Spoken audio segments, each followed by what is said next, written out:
नमस्कार। जनमत हरियाणा में आपका स्वागत है। मैं हूं कमल कांत। हमारे साथ जुड़े हुए हैं प्रद्युमन जी, प्रद्युमन जोशीला जी, राजनीतिक विश्लेषक हैं। साथियों, आज एक बड़ी घटना हुई। बड़ी घटना ये हुई कि वीरेंद्र सिंह, और इसकी भूमिका तो पहले ही बांधी जा चुकी थी। हरियाणा के एक बड़े नेता हैं वीरेंद्र सिंह, पहले कांग्रेस में थे, मुख्यमंत्री पद के दावेदार थे। उनका कहना था कि अगर राजीव गांधी जिंदा रहते तो वो हरियाणा के मुख्यमंत्री होते, भूपेंद्र हुड्डा की जगह। जब उनका कांग्रेस में कुछ अनबन हो गई तो वो परिवार समेत बीजेपी में आ गए, और उनके बेटे ब्रिजेंद्र सिंह को, जो आईएएस ऑफिसर थे, इस्तीफा देकर पिछले लोकसभा चुनाव में वो हिसार से मैदान में उतरे और जीत गए। बड़े अच्छे मार्जिन से जीते थे। अच्छी टिकटें उनको मिली थी, अच्छी वोट उनको मिले थे। लेकिन प्रॉब्लम ये हुई कि उसके बाद वो मैदान में नहीं गए, और मैदान में उनकी जो छवि थी वो धूमिल होती चली गई। बीजेपी का ये अंदरूनी आकलन था। इसकी वजह से बीजेपी ने उनको टिकट देने से इनकार कर दिया। इससे वो खासे दुखी थे, और उन्होंने बीजेपी छोड़कर कांग्रेस ज्वाइन कर ली ब्रिजेंद्र सिंह ने। आज वीरेंद्र सिंह ने भी उस कांग्रेस को ज्वाइन कर लिया, और सब नेता वहां उपस्थित थे प्रदेश के। तो इस पूरे असर का एक खास इलाके में, जींद के आसपास का इलाका, उचाना विधानसभा कॉन्स्टिट्यूंसी, जींद, एक तरह से कहा जाए तो हिसार की जो लोकसभा की सीटें हैं, उन पर उनका अच्छा दबदबा माना जाता है। तो वीरेंद्र सिंह के बीजेपी से इस्तीफा देकर, जो उन्होंने कल इस्तीफा दिया उनको और उनकी पत्नी ने, उसका क्या असर होगा, इस पर हम आकलन करेंगे। प्रद्युमन जी, जो इलाके के जानकार हैं और नस नस से वाकिफ हैं, जमीनी चीजों से वाकिफ हैं, वो हमें बताएंगे। आपका स्वागत है प्रद्युमन जी। क्या कहना है आपका? जी, बहुत बहुत अ, धन्यवाद। जो मैंने बताया आपको कि वीरेंद्र सिंह के कांग्रेस में शामिल होने से क्या क्या कांग्रेस को लाभ हो सकते हैं, क्या राजनीतिक परिस्थितियां चेंज हो सकती हैं, लोकसभा के संदर्भ में भी और विधानसभा के संदर्भ में भी। जी, बिल्कुल। आज का दिन कांग्रेस पार्टी के लिए बड़ा ऐतिहासिक दिन है, जिस दिन चौधरी छोटूराम के नाती, उनके जो राजनीतिक वारिस हैं और जिनका अपना एक 52-53 साल का राजनीति का बहुत बड़ा राजनीतिक अनुभव रहा है, उन चौधरी वीरेंद्र सिंह ने अपनी धर्मपत्नी और जो उचाना से विधायिका रही हैं बीजेपी की, प्रेमलता जी, उनके साथ भारतीय जनता पार्टी को छोड़ करके और इंडियन नेशनल कांग्रेस का आज उन्होंने दामन थामा। इससे पहले एक वो दिन भी था जब पिछले महीने उन्हीं के बेटे, जो हिसार से सांसद थे, ब्रिजेंद्र सिंह, उन्होंने बीजेपी को छोड़ करके सिटिंग सांसद होते हुए और कांग्रेस ज्वाइन कर ली थी। वीरेंद्र सिंह का ना केवल हिसार, जींद और इसके आसपास के क्षेत्रों में, बल्कि उत्तर भारत के कई राज्यों में अपना एक खासा वजूद है और उनका अपना एक बहुत बड़ा नाम है। और उसी नाम का एक परिणाम है कि कांग्रेस पार्टी ने उन्हें पीछे 7 राज्यों का प्रभारी भी उनको बनाया गया था अलग अलग समय पर, और कांग्रेस पार्टी के वो राष्ट्रीय महासचिव भी रहे हैं। 1991 का एक वो दौर था, अगर राजीव गांधी उस समय जिंदा होते तो चौधरी भजनलाल की जगह जो है चौधरी वीरेंद्र सिंह डूमरखा हरियाणा प्रदेश के मुख्यमंत्री होते, क्योंकि उन्हीं के नेतृत्व में वो चुनाव लड़ा गया था। लेकिन राजनीति में अगर उनको ट्रेजेडी किंग कहा जाए तो भी कोई अतिशयोक्ति नहीं होगी। कई बार ऐसे मौके आए जब बहुत बड़ी चीज उनके हाथ लगती लगती और अंतिम समय में छिटक गई। पहले मुख्यमंत्री की कुर्सी चली गई, उसके बाद जब उनको डॉक्टर मनमोहन सिंह की सरकार के दूसरे कार्यकाल में, जब वो राज्यसभा के सांसद थे, क्योंकि वो उचाना से विधानसभा का चुनाव हार गए थे, और उस दौरान उनको केंद्र में मंत्री बनाया जा रहा था, लेकिन तभी हरियाणा प्रदेश के जो एक सबसे पावरफुल नेता उस समय थे, प्रदेश के मुख्यमंत्री चौधरी भूपेंद्र सिंह हुड्डा, उन्होंने वीटो कर दिया और वीरेंद्र सिंह का जो सूट पैक हुआ हुआ ही रह गया, उनको मंत्रिमंडल में जगह नहीं मिल पाई, जिससे निराश होकर के अंततः उन्होंने कांग्रेस को छोड़ करके भरे मन से और बीजेपी उन्होंने ज्वाइन की। उसके बाद बीजेपी ने उनको वो दिया जो कांग्रेस उनको 52 साल, जो 42 साल के उनके राजनीतिक कैरियर में नहीं दे पाई, और उनको केंद्र में मंत्री बनाया। एक तो किसानों में चौधरी वीरेंद्र सिंह का अपना एक रुतबा है, और विशेषकर जो जाट समुदाय है, जिसका हरियाणा, राजस्थान, दिल्ली, पंजाब, इस और उत्तर प्रदेश के इलाके में अपना एक बड़ा राजनीतिक महत्व है, उन सब में चौधरी वीरेंद्र सिंह का नाम बड़े सम्मान के साथ लिया जाता है। बेशक वो 10 साल भारतीय जनता पार्टी में रहे, लगभग 10 साल, लेकिन वो बीजेपी की नीतियों का भी सरेआम विरोध करते हुए नजर आई इन 10 साल में। अगर फायदे की आप बात करो तो हरियाणा कांग्रेस को आज एक बहुत बड़ा बूस्ट मिलेगा। जिस कांग्रेस को लगातार पिछले 10 साल से सत्ता से दूर होने की वजह से लगातार लोग छोड़ते जा रहे थे, और उसमें बीजेपी के इतने बड़े नेता का शामिल होना, जिनकी खुद देश के प्रधानमंत्री नरेंद्र मोदी और अमित शाह जी भी तारीफ करते रहे हैं, जिनकी कांग्रेस की आलाकमान भी लगातार तारीफ करती रही है, उन नेताजी का ज्वाइन करना बहुत बड़ी बात है। अगर राजनीतिक इतिहास की बात करूं मैं कमलकांत जी, दर्शकों को बताऊं तो चौधरी बीरेंद्र सिंह ने हिसार से लोकसभा के वो सांसद रहे जिसमें उन्होंने पूर्व मुख्यमंत्री चौधरी ओम प्रकाश चौटाला को चुनाव हराया था। उसके बाद वो राज्यसभा के सांसद रहे, कई मुख्यमंत्रियों की कैबिनेट में वो मंत्री रहे, केंद्र सरकार में वो मंत्री रहे, प्रदेश कांग्रेस के वो अध्यक्ष रहे, युवा कांग्रेस से उन्होंने अपनी राजनीति की शुरुआत की और कांग्रेस पार्टी के राष्ट्रीय महासचिव तक वो पहुंचे। उनके बेटे भी हिसार से सांसद बने। उनके जो पिताजी थे चौधरी बीरेंद्र सिंह के, हो सकता है बहुत से दर्शकों को ना पता हो, चौधरी नेकीराम जी, उनका भी नरवाना और उचाना के इलाके में राजनीतिक रूप से एक बहुत बड़ा कद रहा है।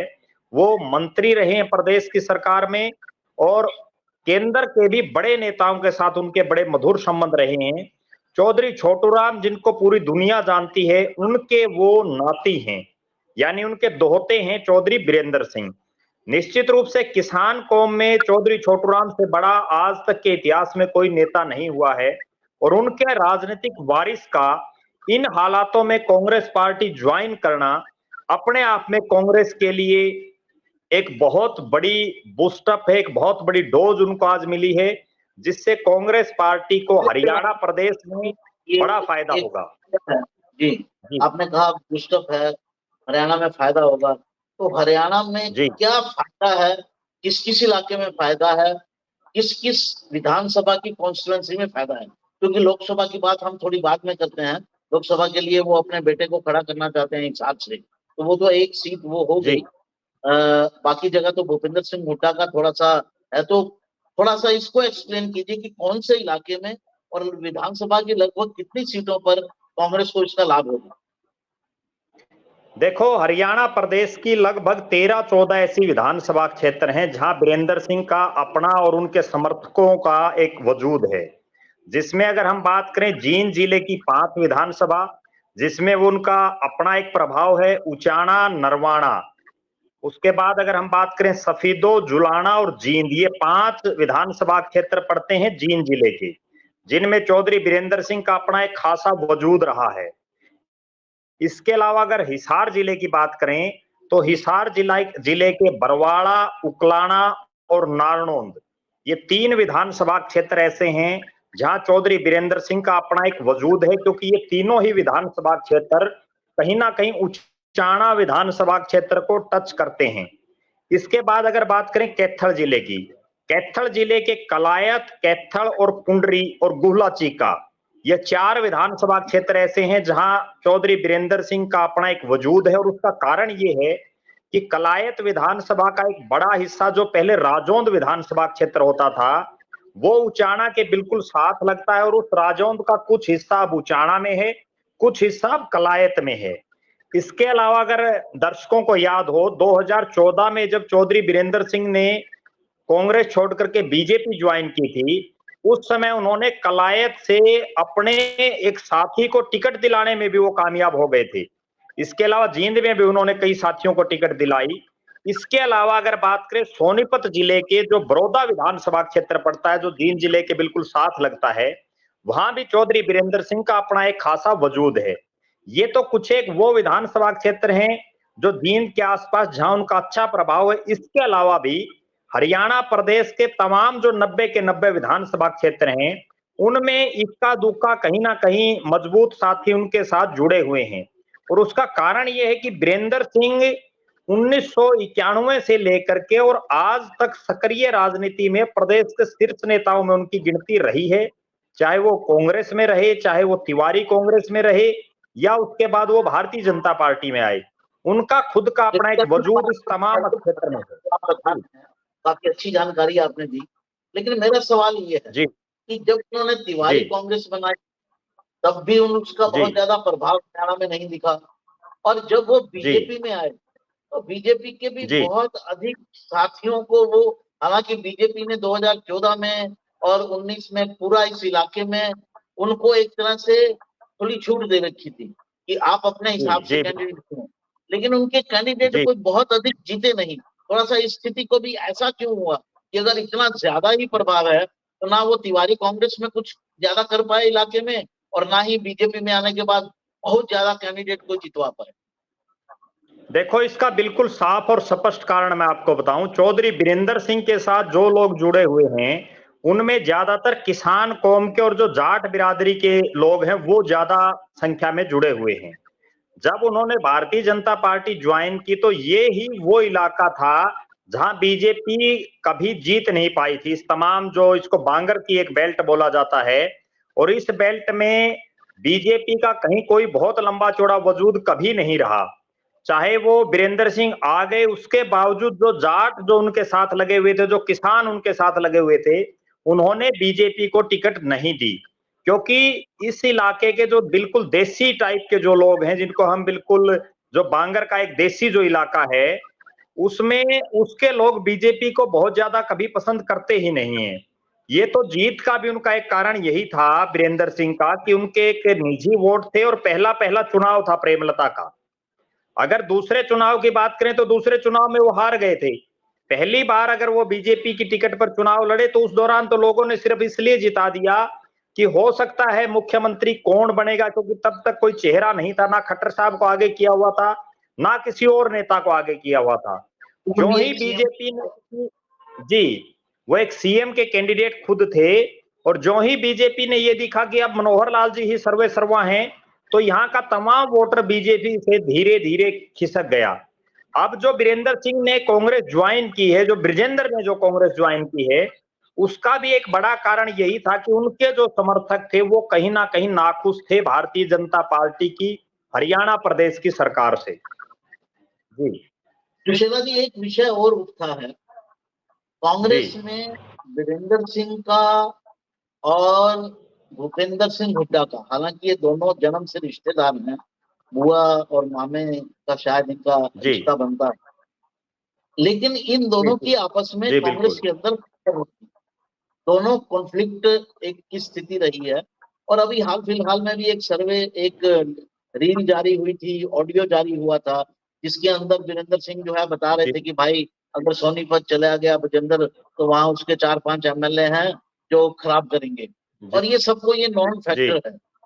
तो क्या जी, अभी तक एक तरह से हरियाणा के अंदर जो डोमिनेंस की स्थिति थी वो भूपेंद्र हुड्डा की जी, बनती चली जा रही थी, क्योंकि उनके सारे विरोधी जो है वो पार्टी से बाहर चले गए। अशोक तंवर विरोध करते थे, वो बाहर हो गए।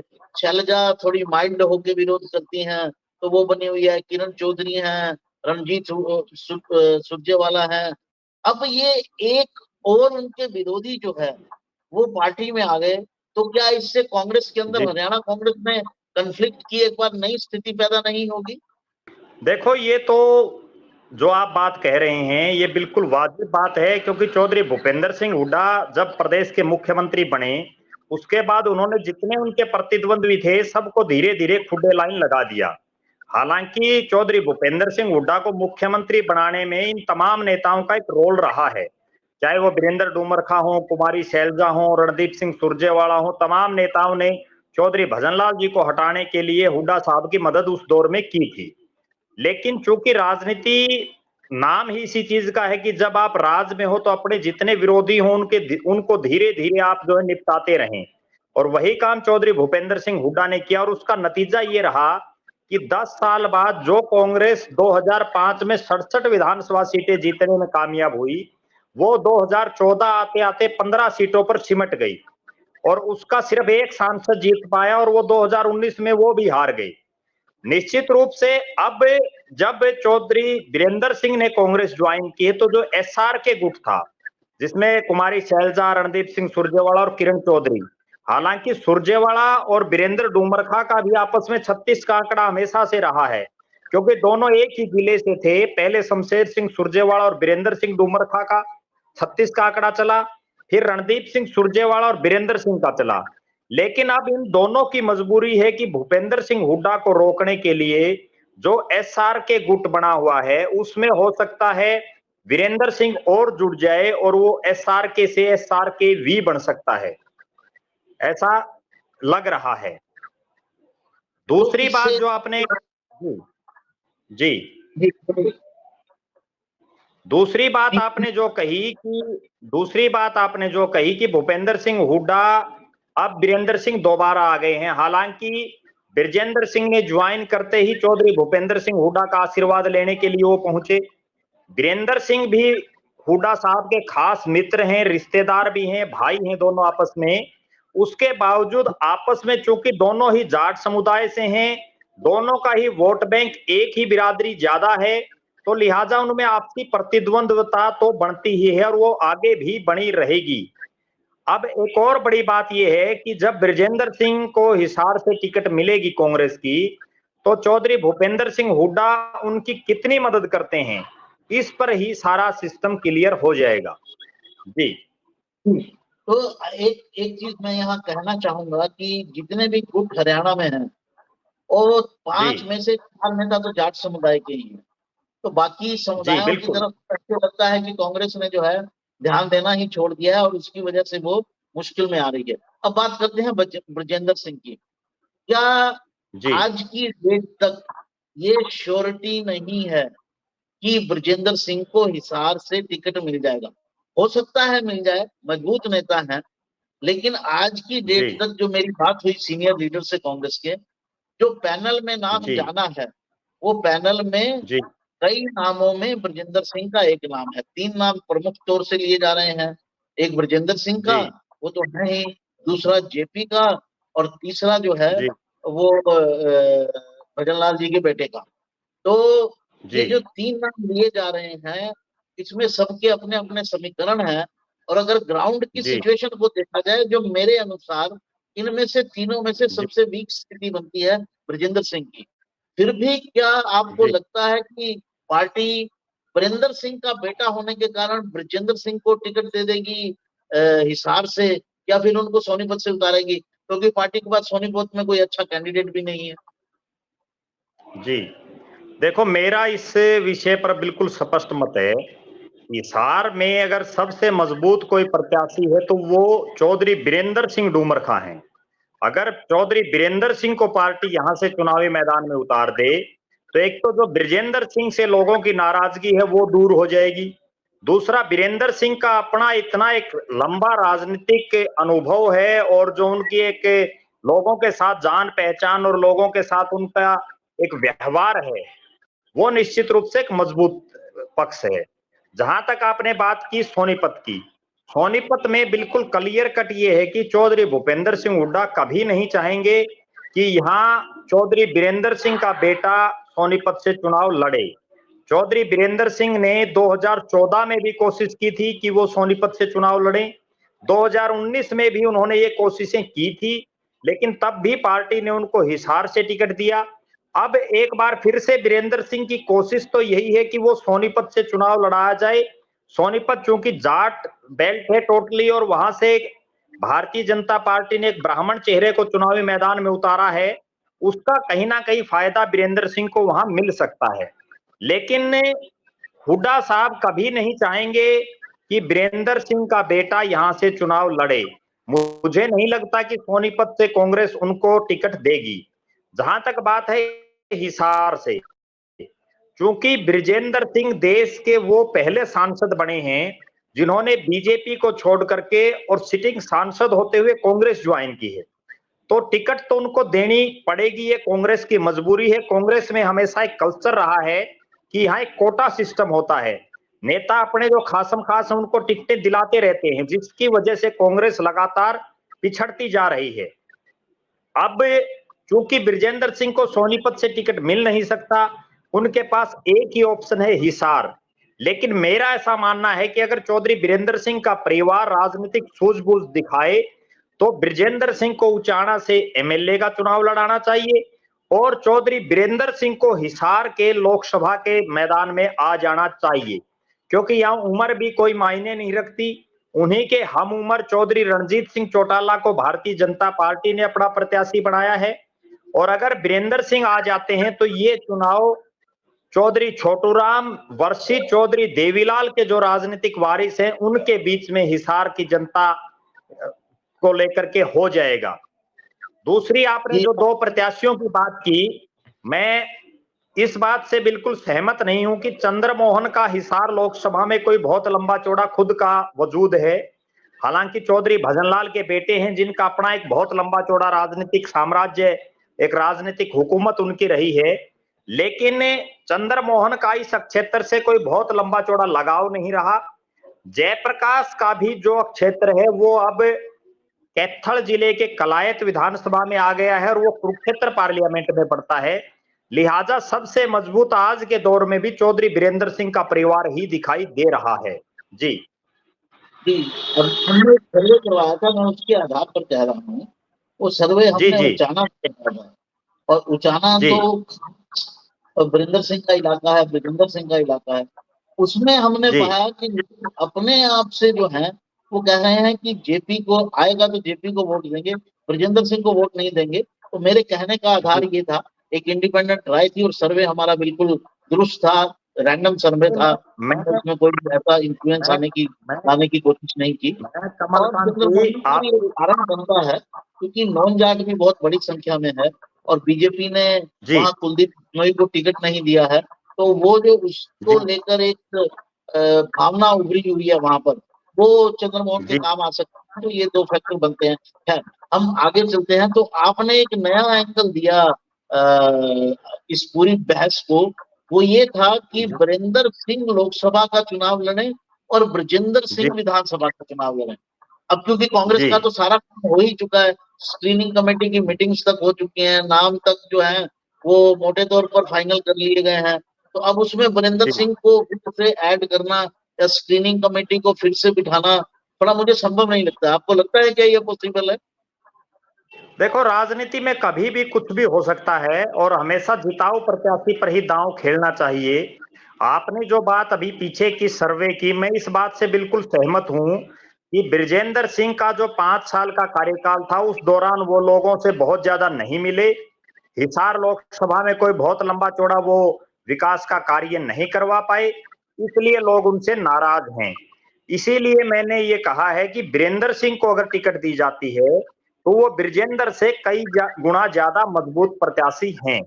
जहां तक आपने स्क्रीनिंग कमेटी की बात की, क्योंकि पहले जब जिला लोकसभा प्रत्याशियों के लिए कांग्रेस पार्टी ने आवेदन मांगे थे, उसमें ब्रजेंद्र सिंह ने कहीं कोई आवेदन नहीं किया, क्योंकि तब वो बीजेपी के सदस्य थे।